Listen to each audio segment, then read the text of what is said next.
कहानी है संतोष नगर की, जहाँ हीरा नाम का बुजुर्ग आदमी रहा करता था। उसके पास एक पालतू कौवा था जो बहुत ही चालाक और समझदार था। हीरा उस कौवे को प्यार से रामू कहकर बुलाता था। रामू, ओ बेटा रामू, लो बेटा अपना खाना और जल्दी से पूरा खाना खत्म करो, ठीक है ना? बारिश का मौसम आने वाला था, इसीलिए गांव के लोग अपना खेत तैयार करने अपने अपने खेत में चले जाते हैं। इस वजह से पूरा गांव खाली होता है और इस बात का फायदा उठाकर गांव में दो चोर घुस जाते हैं, भीमा और पांडू।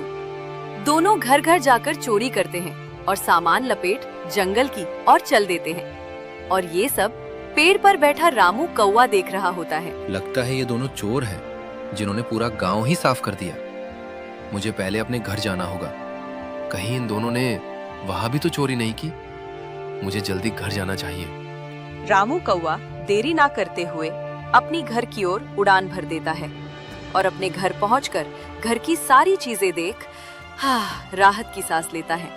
अरे बाप रे, धन्यवाद ऊपर वाले, आपने मेरा घर चोरी होने से बचा लिया, वरना मेरा बूढ़ा मालिक हीरा चोरी को देख सदमे में ही मर जाता। लेकिन कहीं वो चोर फिर से आ गए और इस बार हमारे यहाँ चोरी की तो नहीं, मुझे कुछ तो उपाय लगा के उन चोरों को सबक सिखाना पड़ेगा। रामू कौवा घर से उड़ान भर देता है और चोरों की तलाश में निकल जाता है। उड़ते उड़ते आखिर वह चोरों के पास पहुंच जाता है और कहता है, अरे भाइयों, कब तक ऐसे छोटी मोटी चोरियां करते रहोगे? कुछ बड़ा हाथ मारो और पूरी जिंदगी मजे करो क्या यार। भीमा और पांडू कौवे की बात सुन हैरान हो जाते हैं और कहते हैं, अरे तुम बात कैसे कर सकते हो? कौन हो तुम और तुम्हें हमारे बारे में कैसे पता? तुम मुझे नहीं जानते, मगर मैं तुम्हें जानता हूँ। मैंने तुम दोनों को गांव में चोरी करते देखा है। मैं तुम्हारे बारे में सब जानता हूँ। तुम्हारा नाम पांडू और भीमा है।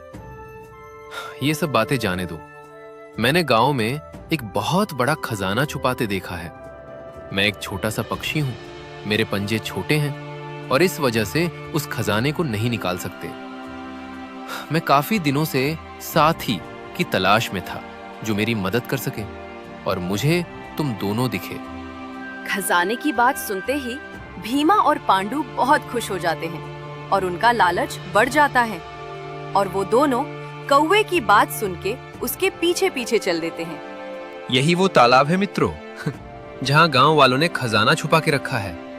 हमें देरी ना करते हुए जल्दी जल्दी मिट्टी खोदना होगा और खजाना लेकर यहाँ से फुर्र हो जाना चाहिए। दोनों चोर अपने अपने हाथ में कुदाल लेकर तालाब खोदना चालू कर देते हैं और खोदते खोदते सुबह से शाम होने वाला होता है। तालाब अब पहले से काफी गहरा हो चुका था और ये सब पेड़ पर बैठा वो चालक कौवा देख रहा होता है। भीमा और पांडू तालाब खोदते हुए थक के चूर हो जाते हैं और पेड़ के छांव में बैठ जाते हैं। और तभी रामू कौवा चुपके से गांव वालों को इकट्ठा कर उन दोनों चोरों से कहता है, यहाँ कोई खजाना नहीं है। मैंने तुम दोनों को सबक सीखने के लिए झूठ बोला।